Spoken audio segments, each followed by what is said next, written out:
Hi all, My Family Beats എന്ന YouTube ചാനലിലേക്ക് എല്ലാവർക്കും സ്വാഗതം. ഇന്ന് ഞാൻ വന്നിരിക്കുന്നത് ഒരു ഹോം മെയ്ഡ് ഗരം മസാലയുടെ റെസിപ്പി ആയിട്ടാണ്. അപ്പോൾ നമുക്ക് ഇതെങ്ങനെയാണ് ഉണ്ടാക്കുന്നത് നോക്കാം. ആദ്യം തന്നെ നമുക്കിതിന് വേണ്ട ഇൻഗ്രീഡിയൻസ് ഏതൊക്കെയാണെന്ന് നോക്കാം.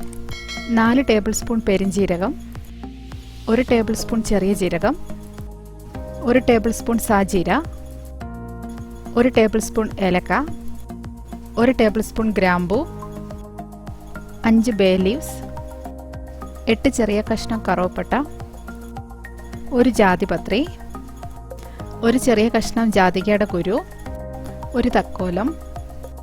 ഇനി നമുക്കിത് ഓരോന്നും ചെറിയ തീയിൽ റോസ്റ്റ് ചെയ്തെടുക്കാം. ഓരോന്നും സെപ്പറേറ്റ് ആയിട്ട് റോസ്റ്റ് ചെയ്തെടുക്കണം. എല്ലാ ഇൻഗ്രീഡിയൻസും ഇതുപോലെ റോസ്റ്റ് ചെയ്തെടുത്തിട്ടുണ്ട്. ഇത് നന്നായി തണുത്തതിന് ശേഷം മിക്സിയുടെ ജാറിലേക്ക് മാറ്റി നമുക്ക് പൊടിച്ചെടുക്കാം.